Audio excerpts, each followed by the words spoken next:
Cinematography చట్టాన్ని సవరించేందుకు ఒక కొత్త ముసాయిదా బిల్లును కేంద్ర ప్రభుత్వం పబ్లిక్ డొమైన్లో పెట్టింది. దీనిపైన ప్రజల అభిప్రాయాలను ఆహ్వానించింది. ఆ తర్వాత దీన్ని పార్లమెంట్లో పెడుతున్నారు. ఇది సినిమాటోగ్రఫీ అమెండ్మెంట్ యాక్ట్ ఆఫ్ 2021గా దీని పేరు. ఇప్పటికే సినీ ప్రపంచంలో చాలామంది దీనిపైన నిరసన వ్యక్తం చేస్తున్నారు.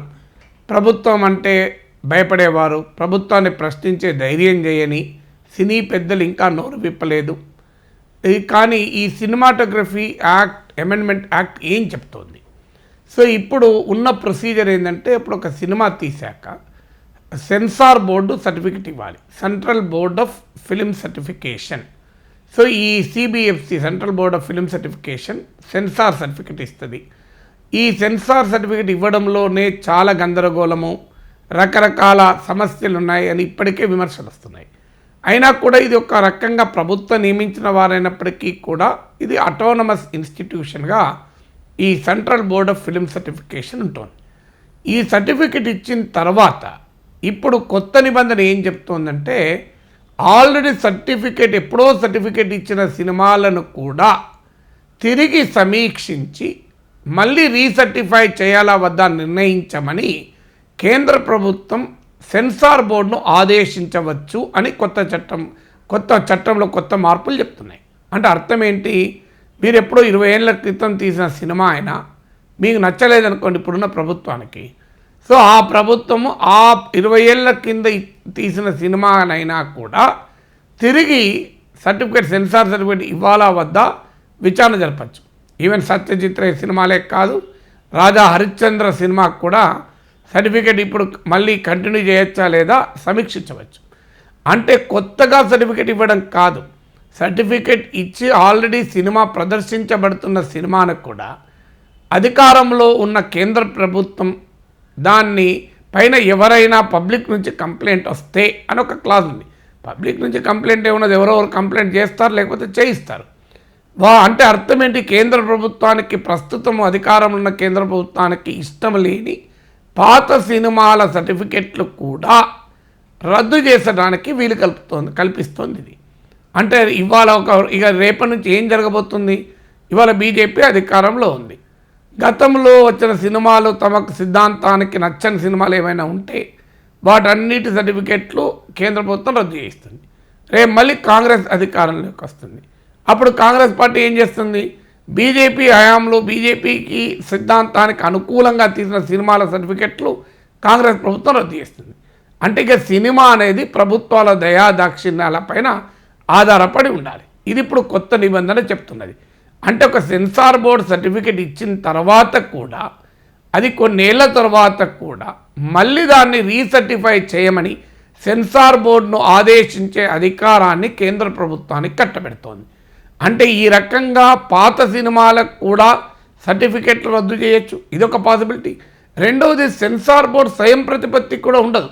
ఇక కేంద్ర ప్రభుత్వం ఆదేశించి మళ్ళీ రీసర్టిఫై చేయించే పని ఉంటుంది.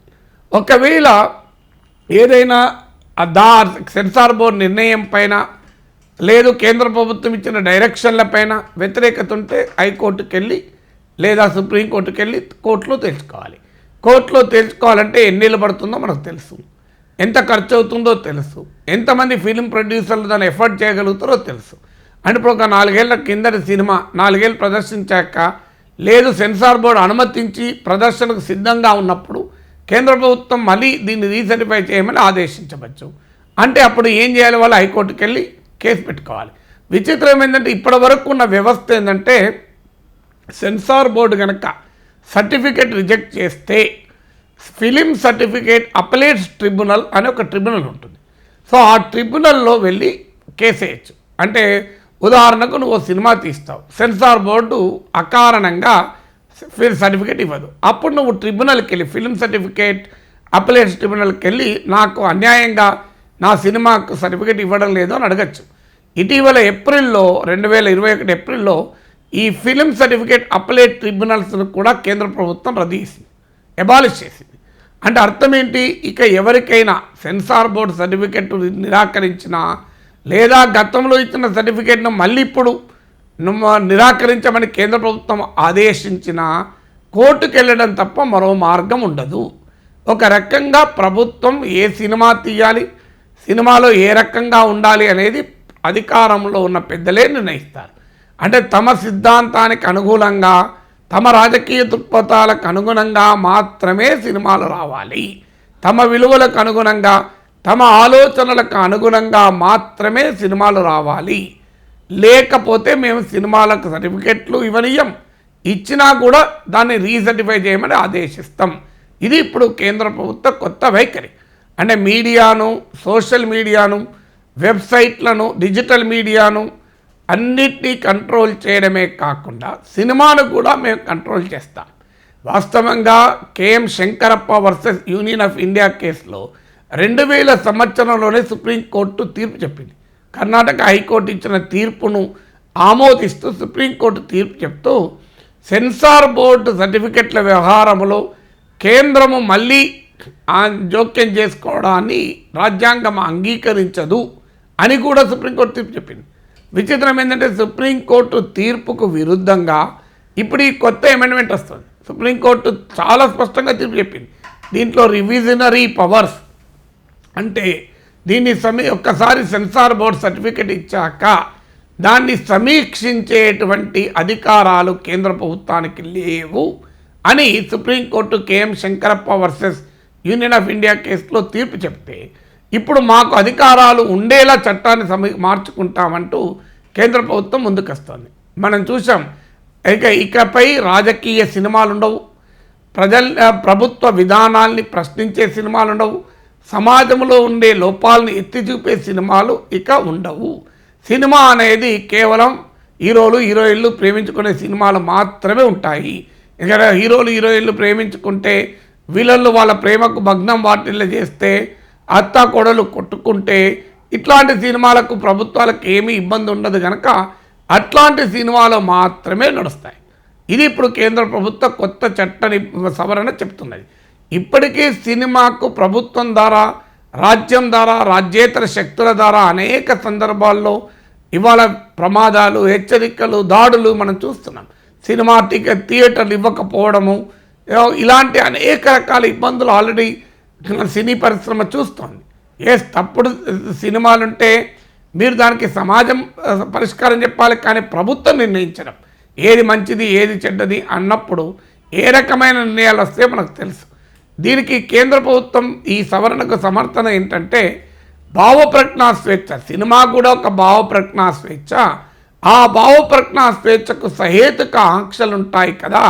మాకెవరైనా ప్రజలు కంప్లైంట్ చేసినప్పుడు మేము ఇప్పుడు ఏమీ చేయలేకపోతున్నామని, ప్రజలు కంప్లైంట్ చేస్తే ప్రభుత్వాలు ఏమీ చేయలేకపోవడానికి ప్రసక్తే లేదు.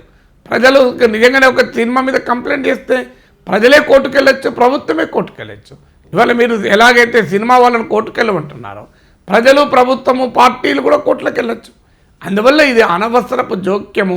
సినీ కళలోకి సినీ వ్యక్తీకరణ, సినిమా ద్వారా భావ వ్యక్తీకరణ పైన సామాజిక రాజకీయ చైతన్యాన్ని కలిగించేటువంటి భావ వ్యక్తీకరణ పైన జరుగుతున్న దాడి.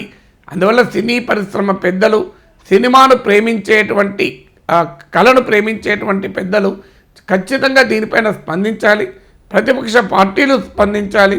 ఈ రకమైన కొత్త విధానము నిజంగా సినీ రంగంలో, సినిమాలో ఉన్న అనేక తప్పుడు లక్షణాల్ని తగ్గించకపోగా సినిమా కూడా ఒక కంట్రోల్డ్ మీడియంగా, ఒక ప్రభుత్వ చేతుల్లో ఉండే మీడియంగా, ప్రభుత్వ దయాదాక్షిణ్యాలపై ఆధారపడే మీడియంగా సినిమా మారిపోయేటువంటి ప్రమాదం కనబడుతోంది.